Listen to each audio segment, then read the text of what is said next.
There it is. That's what we were waiting for. Recording in progress.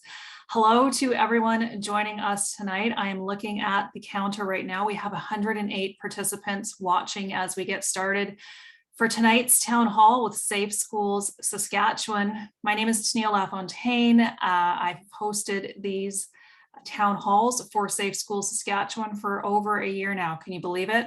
It's over a year and we're still talking COVID and children.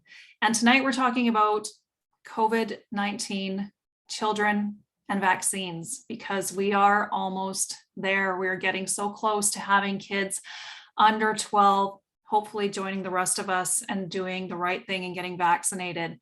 We have 3 doctors that have volunteered their time with us tonight to answer questions, because I know that we are talking on social media, we are talking with friends, we're talking with family over Thanksgiving, and these questions are coming up, but are we getting the real answers and are we hearing from the real experts? Social media is not real experts, guys. We've got the real ones here. So let's introduce our panelists tonight. Give me a wave when I introduce you, please.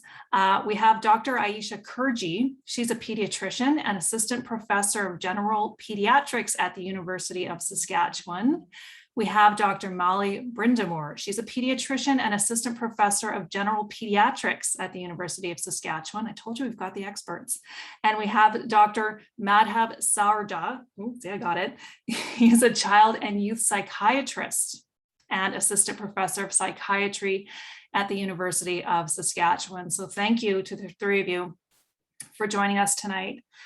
Before we get started, I want to acknowledge something. We are sitting at today in Saskatchewan, 764 people have passed away from COVID-19 in our province. These are people that are loved, that have families and friends and coworkers and people that cared and loved about them, and they are gone. And we do not want to see these numbers rising. Today in Saskatchewan, it was 11 deaths announced. And I can tell you, as a daughter of an elderly mother, a senior citizen in this province, and as a mother of children, and one of those children is under 12, those numbers are scary. And we hear a lot about living in fear, and that's not what this is about. This is about being realistic and dealing with what we're dealing with right now. But we don't want to see more deaths, and we don't want to see people suffering with COVID, long COVID, the symptoms, etc. So let's get in and let's ask these questions and get some answers and maybe help put our minds at ease a little bit tonight. So to get started, we've gathered these questions from the Safe Schools Saskatchewan Facebook page and social media. It's a community where you can join and discuss these things. The first question I'm going to put forward to you, doctors, is on the makeup and science of the mRNA vaccines. So one pervasive myth is that mRNA vaccines will mutate our DNA. So to get into this, can you tell me, in a way that common people like me can understand, how does the mRNA vaccine work, and will they mutate our DNA? Jump in. Should I take this one? Sure. Okay. Yeah. So, how the mRNA vaccines work, they work in many ways similar to all our other vaccines that we've used before. The main premise is the same. So for coronavirus, for the virus itself, how it infects our cells is that it can get into our body, it infects our cells, it makes our cells produce more and more coronavirus. And then your body sees that and attacks COVID, the coronavirus, and then defeats it and makes a memory of what happened. And so it can remember it in case it faces it again. So all vaccines do is give your immune system a memory of the vaccine a memory of the virus without having seen it before. And so the mRNA is just a new way of providing that memory. So this particular virus, coronavirus, the COVID-19 virus, has a protein on the outside of it called the spike protein. And that is what allows it to get into our cells. And that's what makes it especially infectious. Okay. And so scientists at the very beginning saw that protein and said, okay, that's a good target. If our immune systems can target the spike protein, we've got this case, we've got this figured out. So what they did was they took the mRNA, or the virus itself, and just took this section of mRNA in that virus that makes the spike protein. And they use that for the vaccine. So the mRNA is is the vaccine. It comes into our, it's in the vaccine that goes into us. We produce just that bit of spike protein. Our body sees a spike protein, destroys it, and then we remember that spike protein for when it sees the virus again. So that's all it really does. But the mRNA itself gets destroyed within a day or two of it getting into our system. That's normal. Our own body produces mRNA all the time. It breaks down in a day or two. That's a normal process. We break it down in a couple of days. The spike proteins themselves are mopped up in a few days or less. And so then there's nothing left from the vaccine except for our immune memory. And so that's why we know it doesn't mutate our DNA. Our DNA never actually gets involved. The mRNA itself doesn't come into the part of our cells where our DNA is. Our DNA has no involvement whatsoever with making the spike protein. Our DNA doesn't have the DNA code for spike protein. It never does, it never will. So our DNA is entirely protected through this whole process. And it's only our little protein makers called ribosomes in our cells. They're the ones that make the spike protein itself. And so that's how we know our DNA is never impacted throughout that whole process. Got it. Anyone else want to add anything to that? Let's talk about fetal cells. I've heard this come up myself before too. So are there fetal cells in the vaccine? I can take this one. There are no fetal cells in the vaccine. This is also a myth that we've been seeing on social media. This vaccine in particular hasn't been made starting from fetal cell. And then we know that fetal cells are a very controversial topic around the world, most particularly in the States. And there is an organization that watches which medication, which tests, which vaccines are made through potentially cells that would be controversial. And this one has been looked at as well. And the Pope has said that it was okay to give the vaccine, and they've looked into that. So the answer to that is no, there are no fetal cells. So we shouldn't worry about that. Okay, thank you. Next question from the group. Do any of the approved COVID-19 vaccines attack your white blood cells and kill your immune system? No, it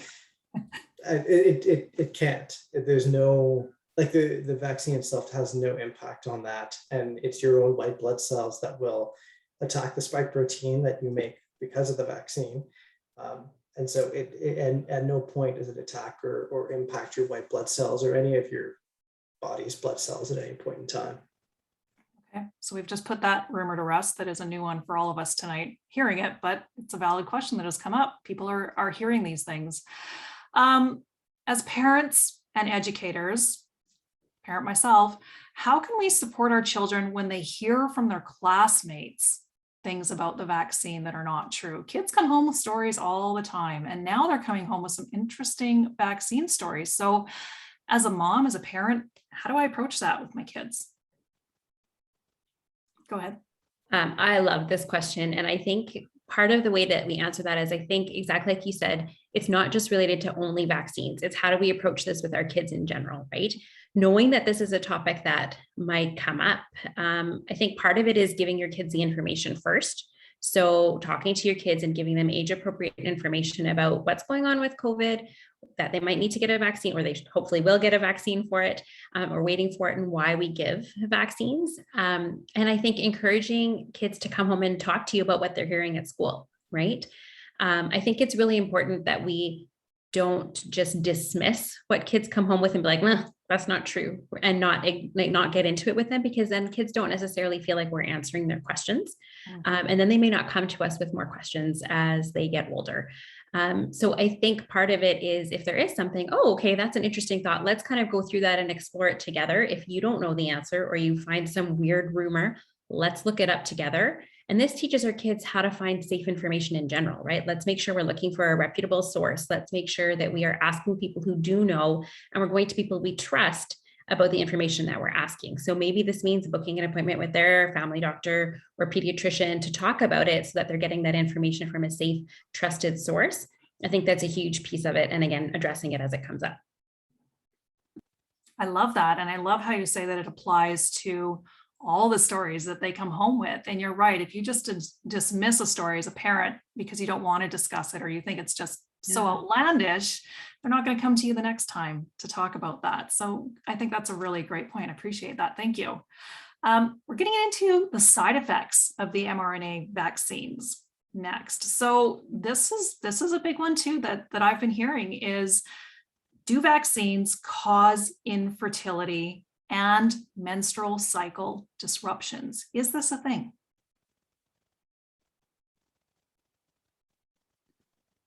Go ahead. I think there's lots of information around that one.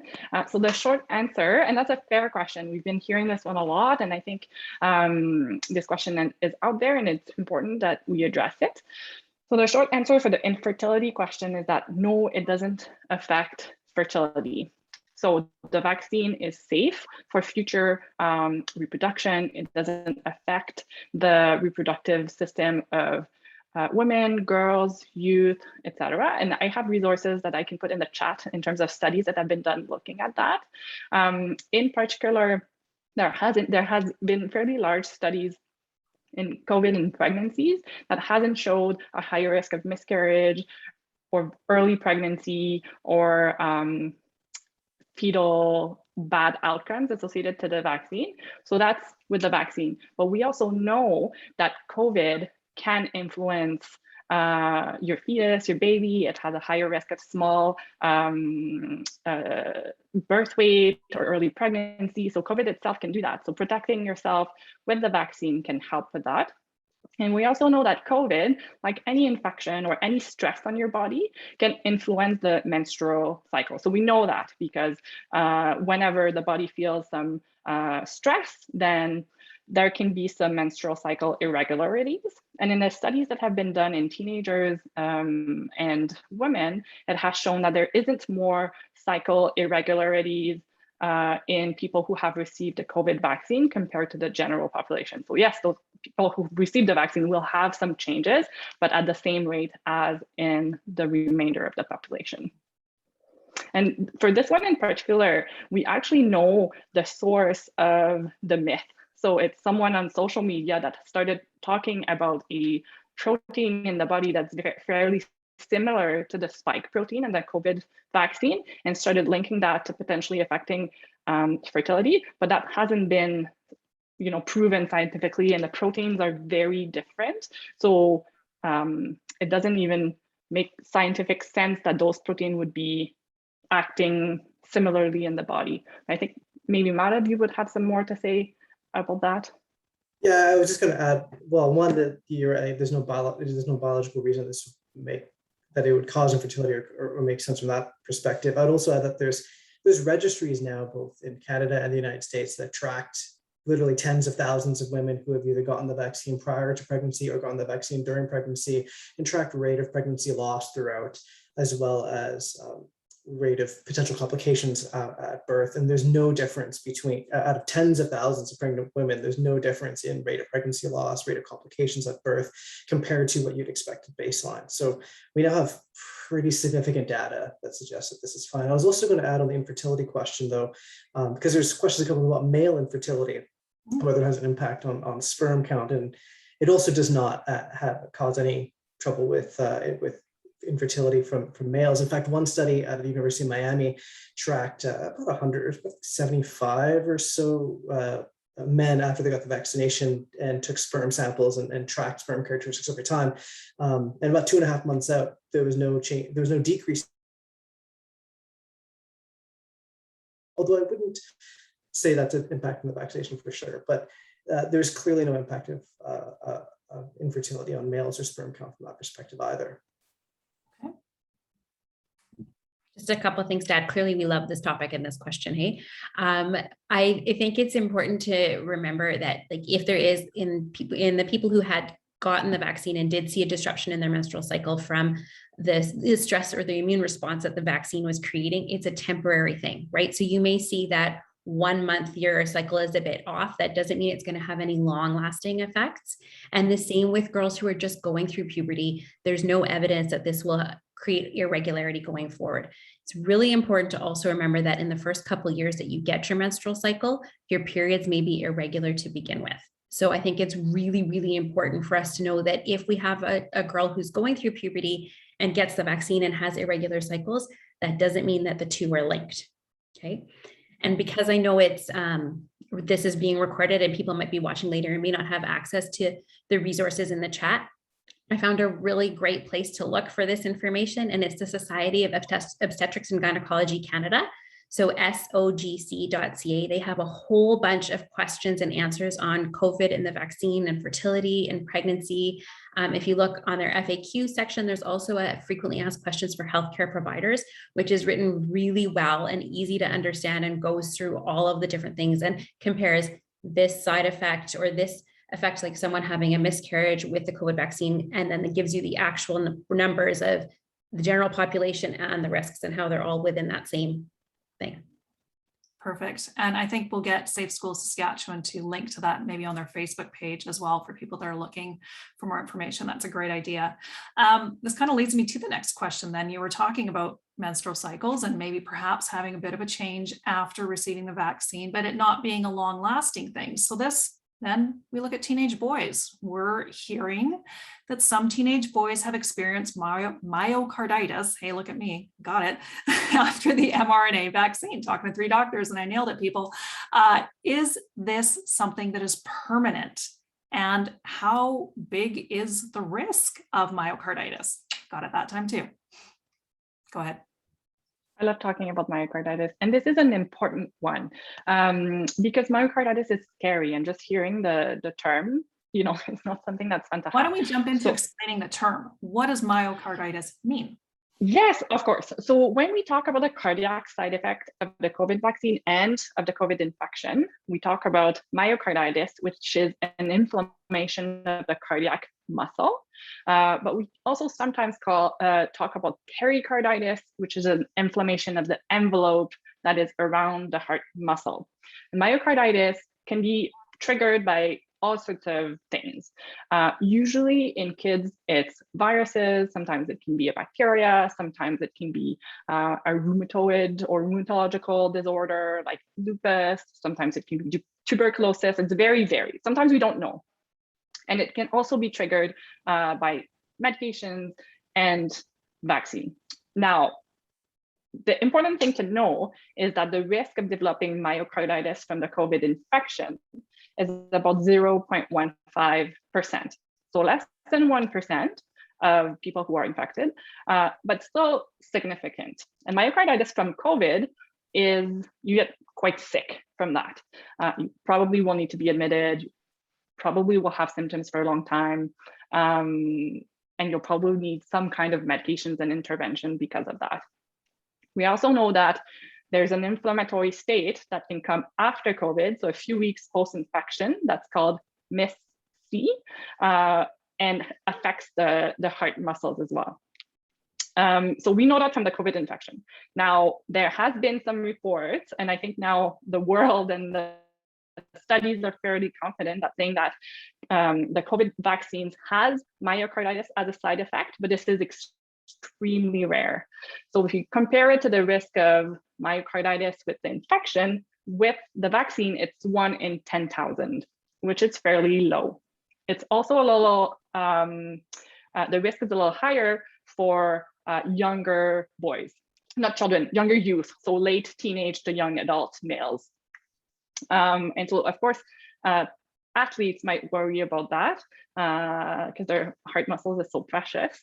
But the myocarditis that we see with the COVID vaccine is usually very mild, short-lived, does not trigger hospitalizations or invasive testing or treatment. Usually people experience things like chest pain, maybe palpitation, maybe feeling tired, but usually this goes away after a few days, and there's nothing that really is needed to do about that. So it's a real thing. It is a side effect that is described. There has been a couple cases that have been described in Canada. But all in all, the risk of myocarditis with the vaccine is much lower than the risk of myocarditis with the virus, and the symptoms are mild and usually go away on their own. So we still recommend the vaccine 100%, even because of the risk of myocarditis. Do we know why it's teenage boys that are affected more so for both the inflammation from COVID or from the vaccine? Why is it teenage boys more so? So for the infection, it's everyone, not so much teenage boys. For the vaccine, I have to say that I haven't read a great explanation as to why, but maybe Dr. Kurji or Sarda know. I can't really come up with a satisfying explanation for that one. That's just kind of observing what has been happening, and maybe we'll find out what the mechanism is with further studies. Yeah, I don't have a good explanation for why, especially boys in particular. The theory around younger individuals having a greater rate of myocarditis, which again is still extremely low, it is just because of the strength of their immune response was one theory. You know, you have a very robust immune system when you're younger, but that hasn't really been well studied either. So we don't have a great answer as to why. We do know that the rate of myocarditis, even among young adolescents, remains, you know, but as Dr. Brindamore was saying, at least 10 times higher or more with a COVID infection than the actual vaccine. Okay. So we've touched on a few of the possible side effects that we may see in children from the vaccine. So here's the question I know the answer to, but we still have to ask it. Do the benefits of vaccination outweigh the risks for children? But as much as I chuckle about that, we do keep hearing that kids are relatively low risk of developing severe COVID-19 symptoms or as a result of the infection. And then we've got this vaccine presented to us. So I can see why some parents would think, well, you know, which one is more risky? So do the benefits outweigh the risks? Go ahead. I think we probably all want to weigh in on this one a little bit, but it's a great question, right? Because exactly that, if most kids do well with COVID, why would you give your kid something that there may be risk associated, right? I think the important things that we need to think about, especially in Saskatchewan, are that our numbers for COVID are pretty high and continuing to go higher, and that kids are a huge portion of the numbers that we're seeing right now.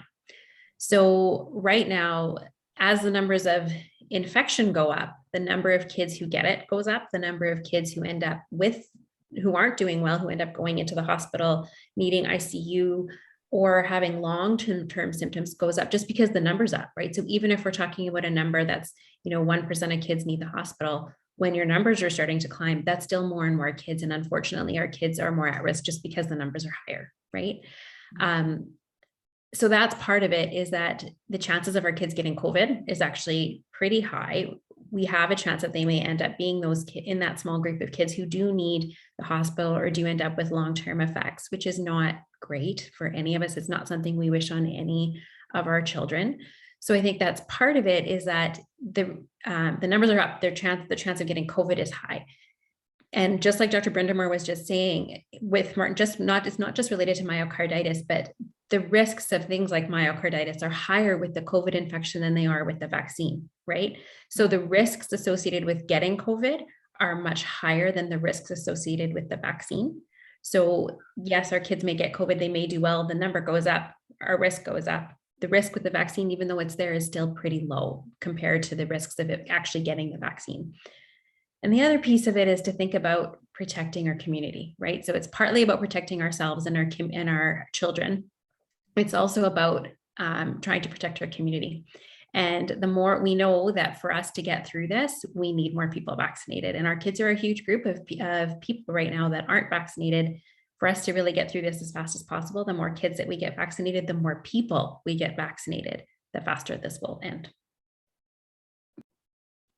I think we've also seen that as rates of kids getting COVID has increased through waves in the United States, the rate of pediatric admissions for COVID-related illnesses has also gone up accordingly, right? So kids do get sick with it. And we were talking the other day, the percentage that I see most consistently is about 1%. So about 1% of kids who get COVID end up getting hospitalized.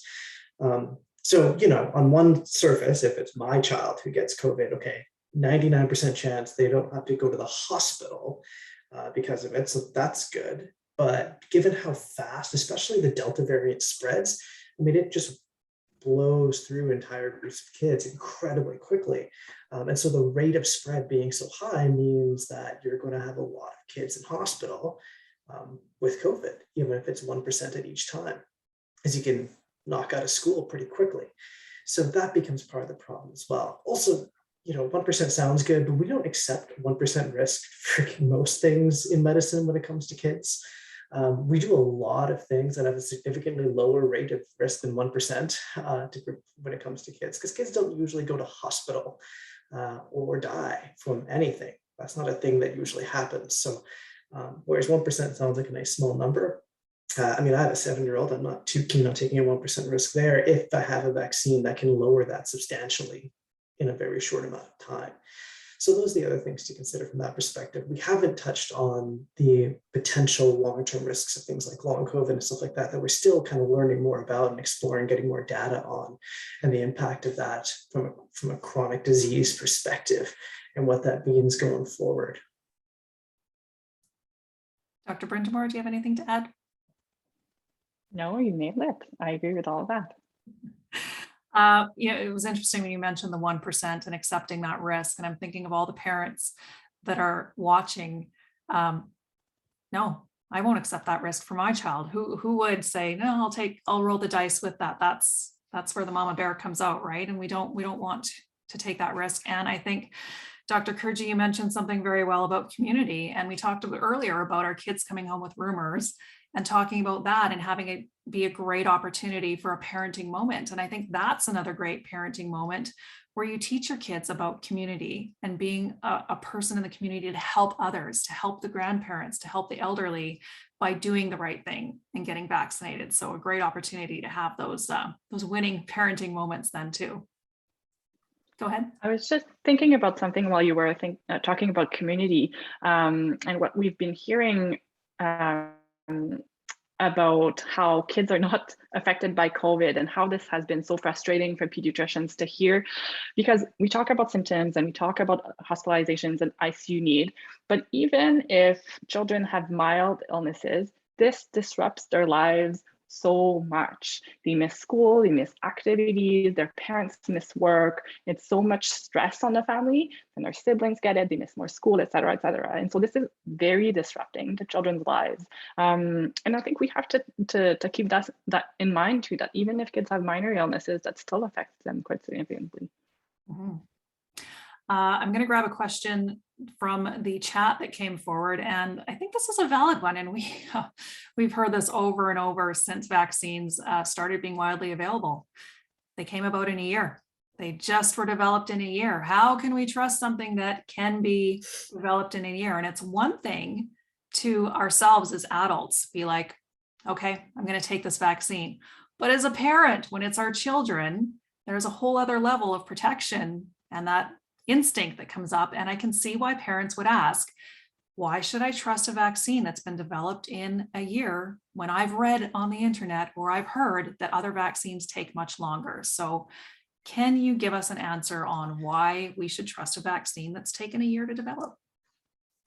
We can start with this anyways. I think this is a common question, you're right, that comes up a lot. I think it's a fair question because I think that it's important to know how these vaccines were developed and that they weren't really developed in just 1 year. First of all, we had a lot of data from SARS, almost 20 years ago when it came through, and we've used that as a basis for a lot of understanding. I mean, when you first start to develop a vaccine, the first thing you have to do is come up with an appropriate animal model to test your impact on.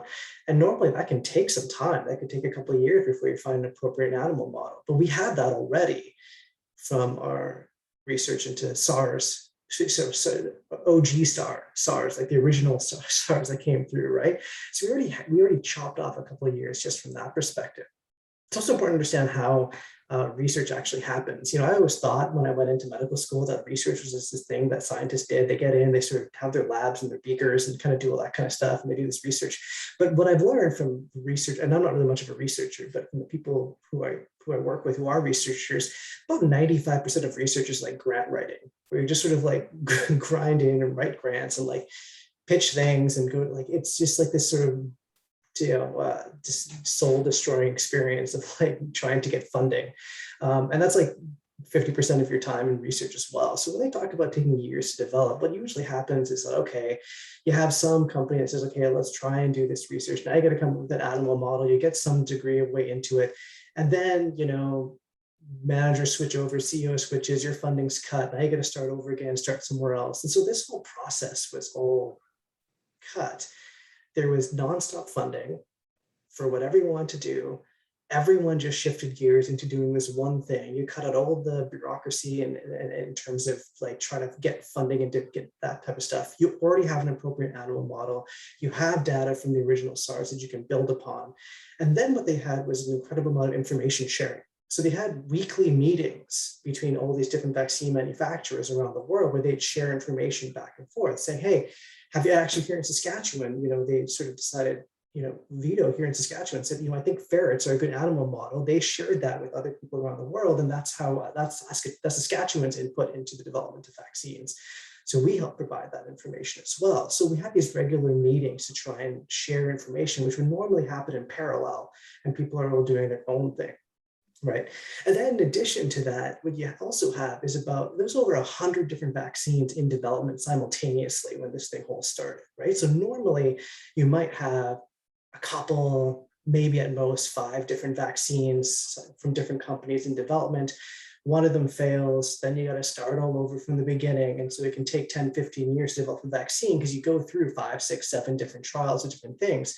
Now all these companies there's, like I said, over 100 different vaccines in development, and you pick the half dozen that actually work out. So you're doing all of these things in parallel, which are normally done in series.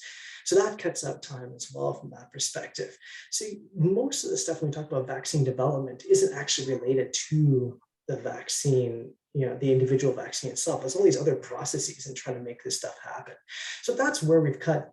Just what I've described there cuts probably years and years and years and years of vaccine development just from doing things that way. Right. And then what they're able to do is get funding for trials. Right. I don't know if you've ever tried to put together a trial like as a resident for anything, and it takes forever because you can't get funding to do anything. Right. But here they could run trials of literally tens of thousands of people because there's a global pandemic and you can get the money to do the trial right away, which would normally take a year or two just to secure funding alone. Right. So all these things knock years off your overall development. The other thing that helps with the mRNA vaccines in particular is, again, the data sharing. We're able to sequence the entire genome of the coronavirus itself, which was shared freely worldwide, right? One organization did that, shared it freely worldwide. No one's going to do that in parallel. Everyone has the data they need to be able to make this assessment, right? So, all of these things cut things off. And so from an mRNA perspective, the whole strength of mRNA vaccine development is that once you have the genome and you know the protein you're going to aim for, Moderna had their vaccine figured out in a weekend because they know what they're aiming for. They know the genome. They say, that's what we want to target. And then after that, they're off to the races doing the studies on animals, doing the studies on all these things to kind of go along. So that's how it happened fairly quickly. From vaccine development perspective. People seem to think that when you do vaccine development, it takes 5 years. That means that, okay, we start with the vaccine and then we test it for 5 years. And that's not the case. Right. You actually test it for a small length of time to look at the notable side effects, which is exactly what they did for these vaccines. So the actual length of study is the same. That's my long answer too. We got very sciencey there, I know. But I do have another question related, and this question's coming from the chat from a nurse in the chat. And the question is about variants. We've heard so much about Delta lately because it's so predominant, of course, in Saskatchewan. But the question is, won't vaccinating more people lead to more variants to develop? And this nurse has said, I try to reassure parents, but would like to hear your explanation on this question. Go ahead. Thanks for your question. It's great to hear about a colleague in healthcare working on the same fronts as we are. So the vaccine is not going to lead to development of more variants, is the short answer to that. And the reason for that is that development of variants happen when the virus is developing rapidly in the population. So the more viral replication we see in the population and the more natural replication we see, the more variants are going to happen. And we've seen that. So with waves and acute concentrations of cases in clusters around the world is where the variants have developed. And the vaccine does not lead to viral replication, hence wouldn't be able to lead to development of variants either. Okay, thank you. We're going to move over a little bit to the exciting part, children getting vaccinated. And we, like I said at the beginning, we're almost there. I mean, when school started, I thought, okay, maybe by October. Now we're thinking Halloween. Nope, maybe by Christmas. So let's look ahead and let's look in a positive direction. How the logistics of this, how are vaccines going to be rolled out to kids in this province? Any ideas on how that's going to happen? Hypothesis, maybe? I wish we knew lots of details. We don't. Or I don't know, maybe Dr. Brindamore and Dr. Sarda do. I don't know much yet. All we know is that there is work happening and that we're part of some of that work in terms of how do we make sure that this happens. Our hope is that it's going to be as fast as possible, right?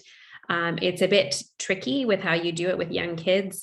Certainly you want their parents to be there when they're getting vaccinated when you're talking about 5-year-olds and 6-year-olds, right? So where that's going to happen yet, we don't know. But as soon as we know and have anything, we know that it'll be advertised and we know that people are working on the logistics in the background so that we don't lose time trying to figure it out. That's probably all I could say about that. I wish I knew more. Yeah, we don't have details, but we do, like, among things that we hear in the works, probably schools will be involved, like they were for above 12. So we're also looking forward to that. Much like we did with immune compromised adults or older adults, do you theorize then that priority may be given to children that are having a higher risk of severe sickness? That seems to make sense that may happen. It does make sense. And I think it will be happening probably, although we're in a very different situation than we were when the vaccine first rolled out, as we have a lot more doses, we have a lot more resources available. We're not having a certain number of doses that we have to allocate to the more pressing needs. So I think the rollout will be fast and available to most kids when it's approved for them. Here's a great question. Never thought of this before until it was presented, but it's a valid question. Will children receive a child-sized dose of the vaccine? Are they going to receive the same amount that a grown adult receives? How does that work? So that's a great question. And what they've studied, and they did different doses and different combinations in the data, it actually looks like kids can get the same immunity from a smaller dose. So they will still need 2 doses, but the dose itself will be smaller than the adult dose that is there. And so they did the same studies as they did in the older kids and the adults, and it looks like they have the same level of immunity and everything with the smaller dose because they're smaller. Makes sense. We've got almost 190 participants in this chat, and you guys are doing so well with the questions coming in. I've got another one here that, again, I read it and went, this makes sense. As a parent, I would ask this too. So flu season is upon us. We're seeing the ads starting to get your flu shot. I'm looking at getting my children and my family booked within the next week here, hopefully. But what if the COVID vaccine is all of a sudden available to kids? Are we going to have to wait a month in between the flu shot and the COVID shot? And that, as a parent, might make me hesitate getting the flu shot because I want the COVID shot for my kids. So how does this all work? So amazing question, of course. And it used to be a concern because we were recommending separating the COVID vaccines from other vaccinations. However, the recommendations have changed. So we don't need to worry about that anymore. So you can get the COVID vaccine at any time after or before, or even at the same time as the flu shot. And the same is true for other routine childhood vaccinations. There is some recommendations that are different for tuberculosis testing, et cetera, but that wouldn't apply to most kids in the province. So normal childhood vaccines, flu shot, anytime. So don't hesitate, book as soon as you can. Great news. Okay, that's great to hear. Another good question, and again, the questions that are coming are amazing. And I keep thinking, this is a valid one. This makes sense. This question is, why weren't kids part of the initial vaccine rollout right away? We stopped at age 12 and up. If they're safe for adults, why weren't they automatically thought to be safe for kids? Why did we stop at 12? What was the reasoning behind that? Go ahead. I think part of it is actually just when they were doing the testing, because we know that COVID is an illness that mostly affects adults and is worse in the older population. When they were doing their trials, they focused on adults first, because we knew that the adults were the ones we needed to protect first, because they were the ones that are getting sick. So the kids were done later because they weren't getting as sick. And so they were lower on the priority list of getting the vaccine. It doesn't mean that it's any less safe. It's just that their testing was done later because they weren't the priority. I don't know if you Yeah, guys I was going to say, I should clarify that we don't tend to allow treatments for people until you've done testing on that population. Mhm. So that's part of the reason why they haven't done the testing. The testing in kids only wrapped up a month ago, and so then now you can get approval for the younger kids. That makes sense. This is a little bit the story of our lives in pediatrics, is that it's hard to get good studies in peds because those studies are based on volunteers. And so I would, get my kids volunteered for a vaccines trial anytime, but it's hard to recruit pediatric volunteers for these testing. And so traditionally it takes longer for pediatric studies to occur because the number of volunteers is lower than for adults. That makes sense too. I'm not sure if you'll be able to answer this, but maybe you can give some hypothesis. Does it look like it's only Pfizer that will be approved for kids, or will other manufacturers be approved in Canada too? Yeah, Moderna is currently doing trials. They're ongoing. They're expected. They reported estimate is that sometime this winter they're hoping to get approval in for some of the younger kids as well. AstraZeneca is doing trials as well in younger kids as well. So most of these companies are expanding their testing in the same sort of fashion, going down the ages. And so there may be others improved down the line. Pfizer is the first out of the gate in terms of getting their testing complete. Let's move a little bit forward now into talking about COVID in the long term. Like I said at the beginning of this, I can't believe we're a year later still doing these town halls and still talking about safety for children, but we need to look ahead and think about how COVID will affect us going forward. So at what point do you think we will not have to worry about being around unvaccinated people? At the end of the day, there are going to be people that will not vaccinate. So when do we that do vaccinate have to sort of stop worrying about that?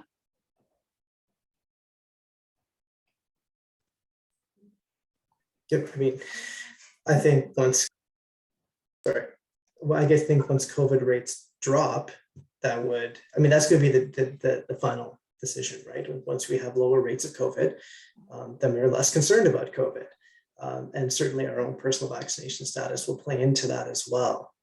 So I think that as we had greater levels of community level immunity to COVID, and as our rates of COVID drop, then we can go back to being less and less concerned about this particular illness, as is the case with most of the communicable diseases that we deal with, right? Like, we don't worry about a lot of things day to day, but we just heard about a tuberculosis outbreak up north, and in those populations that becomes extremely important, and you have to implement measures in and to try and treat that and surround that and control that.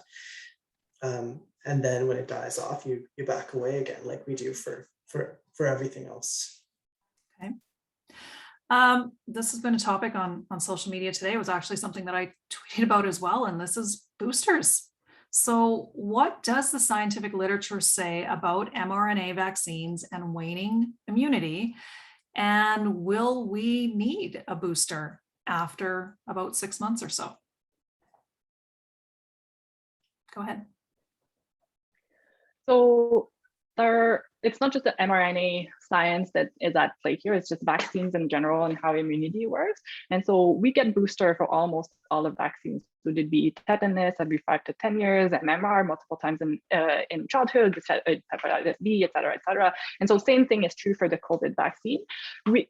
It's not recommended yet, but what we think is probably going to happen is it's going to become like the flu shot in a yearly recommendation. I think the booster in 6 months is probably too early because we know now that it lasts for longer, but we started recommending third doses for immunosuppressed individual, healthcare workers, et cetera. The evidence behind that is ongoing and still not super strong, but within the next year, we will know what is necessary. We suspect that's going to be necessary to do every year.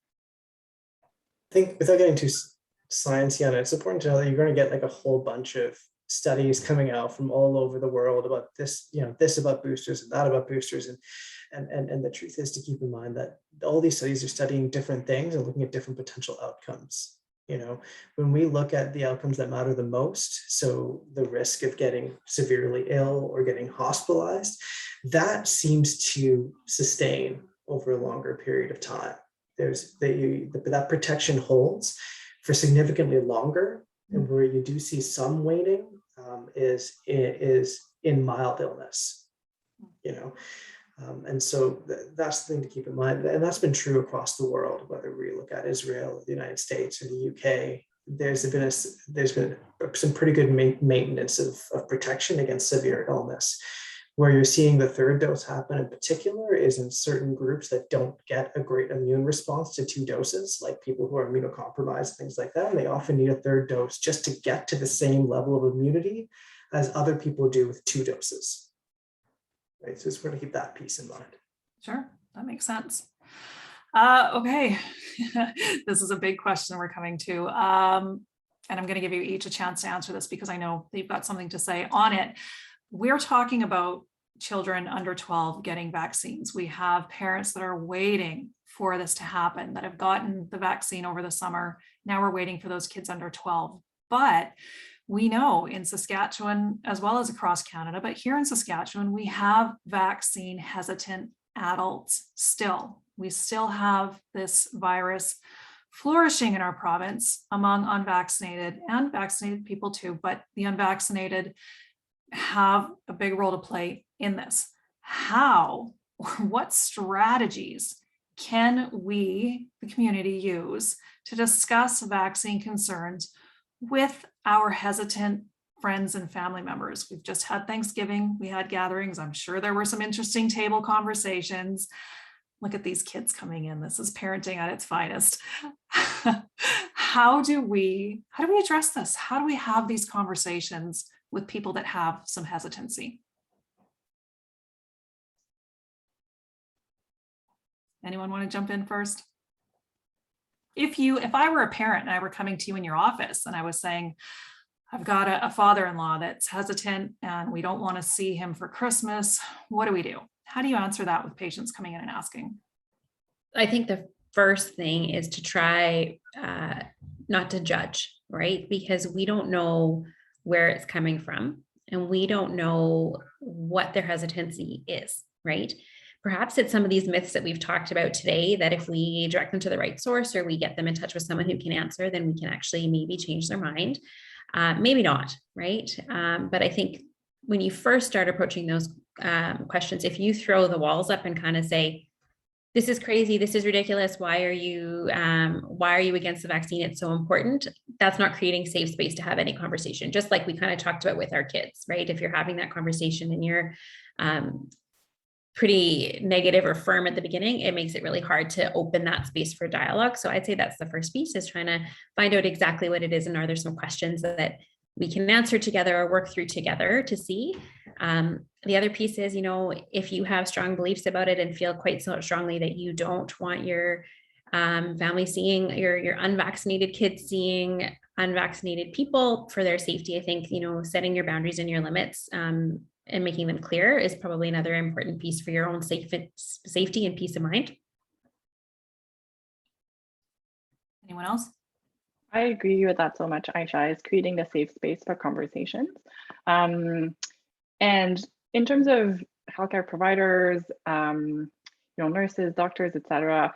There are actually studies that have proven that people trust their family doctors because they know them the best and they listen to their advice about vaccines specifically the best. So you can also orient people towards their primary care providers if they're willing to discuss that. And for us, I think it comes to repeated conversations and asking, like, did you think about it? And in a non-judgmental way, saying, do you have more questions? I'm always here to talk about it. We can book extra appointments to talk about just that, et cetera, et cetera. But really coming at it from a conversational and not aggressive point of view will probably go a longer way. But you're not going to convince everyone, and that's okay. And you need to conserve your own sanity through all of that. And we don't necessarily want families breaking apart because of vaccine disagreements. Hearing about it, I know it's happening probably. But as Dr. Kurji said, it's okay to create a safe space around your family if that's what you feel comfortable with, and having those conversations when the tension has eased a little bit later. We have good resources. Oh, sorry. Oh, go ahead. We have good resources that we could put in the chat in terms of how to address those questions too, that are parent friendly and teacher friendly, and how to talk to kids about that I can post in the chat there. Great. And we'll get Safe School Saskatchewan as well to put that on their Facebook group. That's a great one too. Dr. Sarda? The only thing I was going to add was that, speaking as a psychiatrist, change doesn't usually happen in one conversation or one day, right? This is usually a product of multiple conversations over time. And so sometimes it's a bit of you got to play the long road, the long game, so to speak, and work on it over time and start the conversation early and keep revisiting in the future. Great answers. Thank you. I'm going to grab another question from the chat, and this actually touched on the answers that you gave about those child size doses. So kids come in all different sizes, of course. So the question is, I have an adult size 11-year-old, almost as tall as me and weighing the same. So if he were 3 months older, he would have been vaccinated with an adult dose by now instead of the smaller dose once the vaccine is approved for children. So should I be concerned that the smaller dose will be inadequate?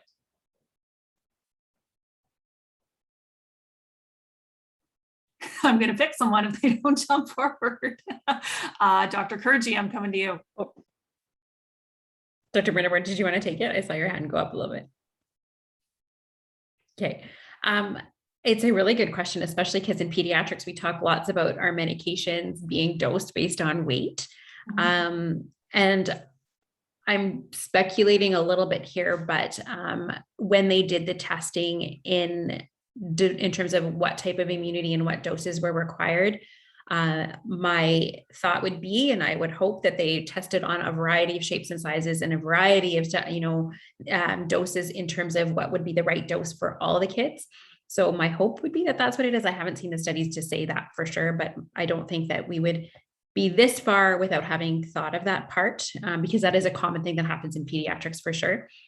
And the other piece of it is, even though weight and size can be a factor, so can your developing immune system, right? And how kids' immune systems respond is a bit different than adult immune systems. And so that might play into that as well too. Yeah, some of it is weight-based and some of it is like you said, like your immune response to certain ages. They did dose finding studies to determine, what dose to give kids at particular ages before they started the trials. And that's where they landed on about the 1/3 dose. But there's always going to be a cutoff somewhere along the line, because you're not going to draw up different levels of vaccine for every, for every weight. And you don't do that with other vaccines either, right? So because it is more immune mediated as opposed to weight mediated. Okay, that makes sense.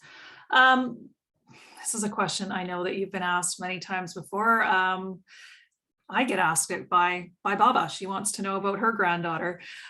When do you think, in your opinion, we are going to start seeing that vaccine rollout in Saskatchewan? You're paying attention to the studies more than we are. So what are your thoughts on when this is actually going to happen? First, it has to get Health Canada approval. And Yeah. so it has been submitted for Health Canada approval. And so, but that means that Health Canada has to look through the data itself and ensure safety and go through all the data they have for the studies that they've completed in kids. And so we don't know for sure. I think most of us are anticipating kind of like a end of October, early November kind of approval rates, presuming the data looks good, and that's where it's at. And that would be in keeping with the time frame that we saw for the 12 to 15-year-olds when they were approved, because they weren't initially approved as they went through either. But you know, this is a Health Canada decision, and then after that, it's rolling out. So I think most of us are hoping, kind of fingers crossed, end of this month, early November, but that's a Health Canada call, and they've got to make the call by doing their due diligence and doing their due process to ensure safety from this trial data. Anyone else? Some thoughts? No. We are sticking to our timeline very well here. We had aimed to only take an hour of your time tonight. I know that we've got busy parents among us here. We've seen the kids popping in and out. So I do want to get us within that hour. I'm watching for questions throughout. Sorry, I'm just reading through them. Here's one to look at closing the night out with. You have an audience, you have parents, caregivers, grandparents, teachers, everybody in this chat tonight, and I'm sure we'll be talking about it in the days ahead. So if you were to share one message to parents in Saskatchewan right now, we've got a lot going on. We started this talk tonight about 11 deaths today, and we have full ICUs. We have some scary topics happening. What would you share if you had, well, you do have the opportunity now to share a message with Saskatchewan. I'm going to ask each of you to pause for a second and think about it while I'm talking here. Reminding everybody that's tuning in tonight that Safe Schools Saskatchewan is on Facebook. It's a community that you can join to talk about safe schools and children in schools and COVID within your community, and ask questions and share opinions on social media. But it's got a great group of people behind it. Thank you for inviting me to host it tonight, and thank you for our panelists for being here. See, told you I was going to talk and give you some time to come up with that answer. So I'm going to go to we're going to go to Dr. Brindamore first. One piece of advice or one statement that you'd like to leave with tonight. I think that might sound cheesy, what I'm going to say, but really we're all in this together. And the healthcare system is working for you. We are working for you. Trust us and let us trust you in doing the best thing, which is protecting your kids, protecting the community by using all the ways that you can. And you have lots of ways to protect your kids and your family in your hands. Masking, washing your hands, vaccines, all of this helps. And if we're all doing the same, then we'll come out of this together. Dr. Sarda? I think Dr. Brindamore was really good. The only thing I would add is just to say that, you know, everyone has joined in tonight because they're concerned, and they're concerned about their kids, and they're concerned about their kids' safety. And that puts us all sort of in the same boat, you know, on the same page. I mean, we're only here because we're also concerned about the population of Saskatchewan and the kids that we see and the kids that we treat. And in that way, we are kind of all rowing in the same direction, looking for the same things. Even the people who have concerns about the vaccine are doing it because they are also worried about kids in the population as well. So we're all kind of looking at things in that same light. And so know that we're all sort of in that boat together. And whenever we look forward and make our decisions going forward, there's always this sort of risk of unknown and risk of what could happen. But there's also a risk to not doing something.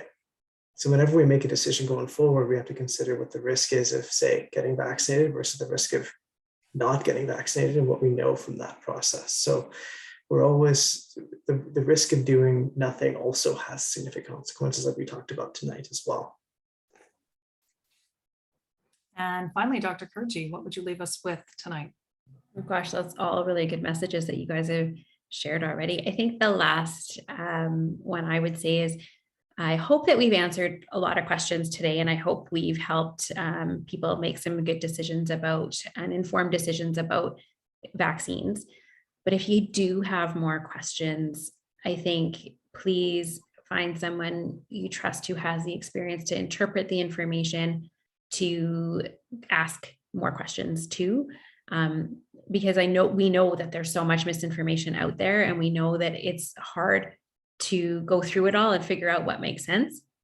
So find the people that you've trusted with your health and your family's health up until now, and ask them the questions that you have, get information from the sources that are trusted, and make sure you're making the best decision that you can with the information that you have.